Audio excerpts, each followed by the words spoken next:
विपक्ष का नेता यानी कि लीडर ऑफ ऑपोजिशन वो सवाल है जिसका समाधान राहुल गांधी को संसद सत्र शुरू होने से पहले देना होगा।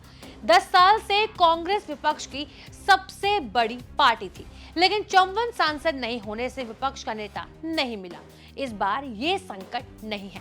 कांग्रेस के पास 99 सांसद है, उसे विपक्ष के नेता का पद मिलना ही है। लेकिन सवाल यही है कि आखिर विपक्ष का नेता कौन होगा। वैसे कांग्रेस राहुल गांधी को प्रधानमंत्री के लिए पुश कर रही थी, लेकिन ऐसा हुआ नहीं। इंडिया गठबंधन के साथ कांग्रेस को विपक्ष में बैठना है। कांग्रेस के अंदर से ये आवाज तेज हो गई है कि राहुल गांधी को विपक्ष का नेता पद संभालना चाहिए। शशि थरूर, मणियक्कम टैगोर समेत कई सांसदों ने ये मांग उठाई है। That's right. But the truth is that, they do have the numbers in a pre-poll alliance, so there's no question of begrudging them their right to form the government. And I think the India Alliance decided very clearly there's no point trying to create a drama out of this. Let them form the government and we will be a robust and effective opposition. Coalitions are not a bad thing in themselves because they will make the Prime Minister and his party much more accountable to others than they have been in the last 10 years. In the last 10 years, the kind of governance we saw was my way or the highway, right? Demonetize the currency, don't even consult the cabinet, don't even consult your finance minister. Impose a lockdown at short hours' notice, don't even consult the chief ministers who have to implement it. That style is over now. You can't go around saying you'll do as you wish. You're going to have to take into account the views of your own coalition partners because you don't have a majority. And that can only be healthy for the country, that the government functions in a totally different way from the way it's done in the past. Let's talk about the Congress party as the leader of opposition as Rahul Gandhi. What is your take on that, Dr.? Well, I've made the same demand myself in a number of interviews today, so I hope that he heeds it, and I would certainly be happy to recommend that if anyone were to ask my views. I think that he would, he's clearly, especially after the two Bharat Jodo Yatras and his extraordinarily remarkable campaigning efforts across the country in this election, he's earned the right to be the star of the Congress party in the Lok Sabha. And I think that just as Mr. Kharge is the leader of the party in the Rajya Sabha, Rahul Gandhi being the leader of the party in the Lok Sabha would be fitting and would be appropriate. So I certainly hope he takes on that mantle. Modi 3.0, JDU's spokesperson, maybe a senior leader, says that there is modification in the Agniveer scheme should be there. That should be reconsidered. Agniveer is a topic which Rahul Gandhi, you also spoke about it. That was also there in the manifesto. We've all raised this throughout the country. We really believe that the Agniveer scheme has damaged the worldwide reputation for professionalism of the armed forces. It has thrust young people into the front lines of the army after 6 months training, which is unacceptable. It has also created a division between those who are Agniveers who die in the line of duty or are killed, as has happened to one young man already, and those who are regular soldiers and are killed. And all of these things, in order to save a few pennies to the government's exchequer, show a very wrong and misplaced sense of priorities. So we would like the scheme scrapped, and if there is a debate on this in Parliament, we will call for it to be scrapped. But if members of the ruling coalition feel the same way, maybe we'll get that around without too many dramas. Let's see. We have heard about this, that 2024 is your last Lok Sabha election. Dr. Tharoor, what's the truth behind it? Yeah, I mean, I did say in Kerala that, look, as far as I'm concerned, I'm proud to represent the people of Thiruvananthapuram, but once I've done it for 20 years, I think it's only fair that I let others, younger blood, have a crack at providing the service that my constituents rightly expect and demand. So that was the spirit in which I said that. I have absolutely no complaints about the work or about the wonderful people I have the honor to represent and whose voice I raise nationally. But at the same time, I'm getting on, and I think it may be time for me to continue my public service in some other capacity in due course. But listen, I've just been re-elected. What's the rush to leave? There's 5 years to go. Okay. Regarding Kerala, BJP, Suresh Gopi the Yes, he's a friend of mine. He voted for me in 2009, I'm pleased to say, but he then joined the BJP and has done well for himself there. What's interesting about Suresh Gopi's campaign in Thrissur is that he ran an overtly secular campaign. In fact, you'll see his tweet after he won. He thanked the secular voters of Thrissur. And what is more, he appealed quite significantly to the minorities, in particular the 21% Christian minority there. And I think this is in itself a confirmation of my long-standing argument that the communal messaging of the BJP in northern India comes up against a brick wall in the south. The only candidate who won for the BJP in Kerala is somebody who explicitly eschewed a communal message. And certainly he was lucky that some of the more inflammatory speeches made by the Prime Minister and others in the later stages of the campaign occurred after Kerala had voted. Because once you'd had your fill of mutton, michli, Mangal Sutra, Mujra and so on, I think the Kerala voters who might otherwise have been tempted to vote for Suresh Gopi or the BJP would have been completely turned off. He's lucky that it happened in the second phase already, that his votes were locked in the EVM. भले ही India गठबंधन का कोई घोषित नेता नहीं था, लेकिन सारी राजनीति, सारा चुनाव राहुल गांधी के इर्द गिर्द रहा। कांग्रेस के साथ साथ इंडिया का चेहरा राहुल गांधी ही थे। विपक्ष के नेता वाला मामला कांग्रेस के कोटे का है। इंडिया गठबंधन में शायद ही कोई होगा जो राहुल गांधी के नाम का अब विरोध करेगा। वैसे राहुल गांधी विपक्ष के नेता होंगे या फिर नहीं होंगे, इसका फैसला भी सबसे पहले गांधी परिवार करेगा। फिर कांग्रेस संसदीय दल की बैठक में प्रस्ताव अनुमोदन वाली प्रक्रिया होगी।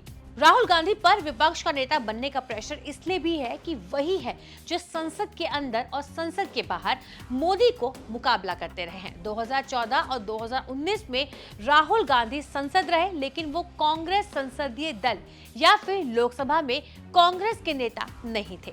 अधीर रंजन चौधरी लोकसभा में कांग्रेस सांसदों के नेता थे। उनकी लीडरशिप में सोनिया गांधी, राहुल गांधी लोकसभा में होते थे। हालांकि इसकी आलोचना भी होती रही कि राहुल गांधी ने विपक्ष के बीच से मोदी को टक्कर देने वाली जिम्मेदारी से कन्नी काट ली। That's right. But the truth is that, they do have the numbers in a pre-poll alliance, so there's no question of begrudging them their right to form the government. And I think the India Alliance decided very clearly there's no point trying to create a drama out of this. Let them form the government and we will be a robust and effective opposition. Coalitions are not a bad thing in themselves because they will make the Prime Minister and his party much more accountable to others than they have been in the last 10 years. In the last 10 years, the kind of governance we saw was my way or the highway, right? Demonetize the currency, don't even consult the cabinet, don't even consult your finance minister. Impose a lockdown at short hours' notice, don't even consult the chief ministers who have to implement it. That style is over now. You can't go around saying you'll do as you wish. You're going to have to take into account the views of your own coalition partners because you don't have a majority. And that can only be healthy for the country, that the government functions in a totally different way from the way it's done in the past. Let's talk about the Congress party as the leader of opposition as Rahul Gandhi. What is your take on that, Dr.? Well, I've made the same demand myself in a number of interviews today, so I hope that he heeds it, and I would certainly be happy to recommend that if anyone were to ask my views. I think that he would, he's clearly, especially after the two Bharat Jodo Yatras and his extraordinarily remarkable campaigning efforts across the country in this election, he's earned the right to be the star of the Congress party in the Lok Sabha. And I think that just as Mr. Kharge is the leader of the party in the Rajya Sabha, Rahul Gandhi being the leader of the party in the Lok Sabha would be fitting and would be appropriate. So I certainly hope he takes on that mantle. In Modi 3.0, JDU's spokesperson, maybe a senior leader, says that there is modification in the Agniveer scheme should be there. That should be reconsidered. Agniveer is a topic which Rahul Gandhi, you also spoke about it. That was also there in the manifesto. We've all raised this throughout the country. We really believe that the Agniveer scheme has damaged the worldwide reputation for professionalism of the armed forces. It has thrust young people into the front lines of the army after 6 months training, which is unacceptable. It has also created a division between those who are Agniveers who die in the line of duty or are killed, as has happened to one young man already, and those who are regular soldiers and are killed. And all of these things, in order to save a few pennies to the government's exchequer, show a very wrong and misplaced sense of priorities. So we would like the scheme scrapped, and if there is a debate on this in Parliament, we will call for it to be scrapped. But if members of the ruling coalition feel the same way, maybe we'll get that around without too many dramas. Let's see. We have heard about this, that 2024 is your last Lok Sabha election. Dr. Tharoor, what's the truth behind it? Yeah, I mean, I did say in Kerala that, look, as far as I'm concerned, I'm proud to represent the people of Thiruvananthapuram, but once I've done it for 20 years, I think it's only fair that I let others, younger blood, have a crack at providing the service that my constituents rightly expect and demand. So that was the spirit in which I said that. I have absolutely no complaints about the work or about the wonderful people I have the honor to represent and whose voice I raise nationally. But at the same time, I'm getting on, and I think it may be time for me to continue my public service in some other capacity in due course. But listen, I've just been re-elected. What's the rush to leave? There's 5 years to go. Okay, regarding Kerala, BJP, Suresh Gopi, you know the Yes, he's a friend of mine. He voted for me in 2009, I'm pleased to say, but he then joined the BJP and has done well for himself there. What's interesting about Suresh Gopi's campaign in Thrissur is that he ran an overtly secular campaign. In fact, you'll see his tweet after he won. He thanked the secular voters of Thrissur. And what is more, he appealed quite significantly to the minorities, in particular the 21% Christian minority there. And I think this is in itself a confirmation of my long-standing argument that the communal messaging of the BJP in northern India comes up against a brick wall in the south.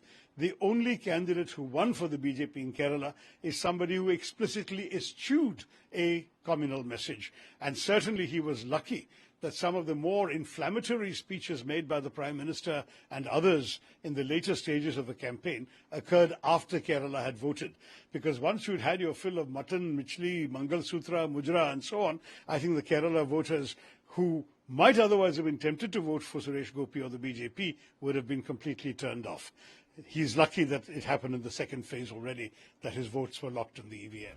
Lok Sabha में विपक्ष के नेता की seat निर्धारित होती है। Speaker के बाईं ओर विपक्ष वाली बेंच की पहली सीट छोड़कर विपक्ष के नेता बैठते हैं। पहली सीट डिप्टी स्पीकर की होती है। विपक्ष के नेता के बेंच प्रधानमंत्री की बेंच के बिल्कुल सामने होती है। संसद चलाने से जुड़े मामलों को लेकर सरकार और लोकसभा स्पीकर विपक्ष के नेता से संपर्क में रहते हैं। विपक्ष का नेता संवैधानिक पद है जिसे कैबिनेट मंत्री की रैंक मिलती है। हर महीने 3,30,000 सैलरी मिलती है। कैबिनेट मंत्री लेवल का सरकारी घर, गाड़ी, सिक्योरिटी के साथ साथ 14 स्टाफ मिलते हैं। कई सरकारी मामले, ईडी डायरेक्टर, सीबीआई डायरेक्टर, चुनाव आयोग जैसे कई बड़े पदों पर होने वाली नियुक्तियों में भी विपक्ष के नेता की सहमति और असहमति काफी जरूरी होती है। कई मामलों में प्रधानमंत्री के साथ विपक्ष के नेता का होना भी बहुत जरूरी होता है। राहुल गांधी अगर विपक्ष का नेता बनते हैं तो उन्होंने प्रधानमंत्री मोदी के साथ बैठकें करनी होगी और साथ ही साथ विचार विमर्श भी करना होगा। विपक्ष का नेता नहीं होने के कारण सबसे बड़ी विपक्षी पार्टी के नेता की हैसियत से 2014 और 2019 तक मल्लिकार्जुन खड़गे को ये सब करना पड़ता था। 2019 से अधीर रंजन चौधरी ने जिम्मा संभाला। अधीर रंजन चौधरी अपना चुनाव बहरामपुर से हारकर लोकसभा से फिलहाल बाहर हो चुके हैं। कांग्रेस को पहले अधीर रंजन चौधरी का विकल्प यानी कि लोकसभा में कांग्रेस का नेता ढूंढना है, तो वहीं विपक्ष का नेता भी कौन होगा? राहुल गांधी विपक्ष का नेता बनने से मना कर दे, इसके विकल्प बहुत ही ज्यादा सीमित है। सोनिया गांधी लोकसभा से राज्यसभा जा चुकी हैं। मल्लिकार्जुन खड़गे पहले से राज्यसभा में हैं और कांग्रेस के नंबर के हिसाब से विपक्ष के नेता का दर्जा पाए हुए हैं। पिछली लोकसभा वाले नेता अधीर रंजन चौधरी लोकसभा में लौटकर आए ही नहीं। विपक्ष का नेता पद के लिए नियम को लेकर संविधान विशेषज्ञों की राय अलग अलग रही है। लोकप्रिय नियम ये है कि विपक्ष की सबसे बड़ी पार्टी के पास 10% सांसद हो, मतलब कम से कम 54 सांसदों वाली पार्टी की नेता ही विपक्ष का नेता हो सकता है। 2019 में कांग्रेस को सिर्फ 2 सांसद कम होने से और 2014 में 10 सांसद कम होने से विपक्ष के नेता का पद नहीं मिला था। ऐसी भी राय रही है कि नंबर जरूरी नहीं है, विपक्ष की सबसे बड़ी पार्टी का नेता होना जरूरी है। इसी सब चक्कर के बीच बीजेपी ने कभी नहीं चाहा कि कांग्रेस के पास विपक्ष के नेता का पद जाए। स्पीकर ने भी किसी को नेता बनाया ही नहीं। इससे 10 साल से लोकसभा विपक्ष के नेता के बिना ही चली है। इस बार नंबर गेम बदलने से विपक्ष का नेता नियुक्त बनना तय होगा। बाकी आप हमें कमेंट में बताइए, आपको क्या लगता है कि राहुल गांधी को विपक्ष का नेता बनना चाहिए या फिर नहीं बनना चाहिए। जो भी आपकी राय है हमें कमेंट सेक्शन में जरूर बताइएगा। शुक्रिया।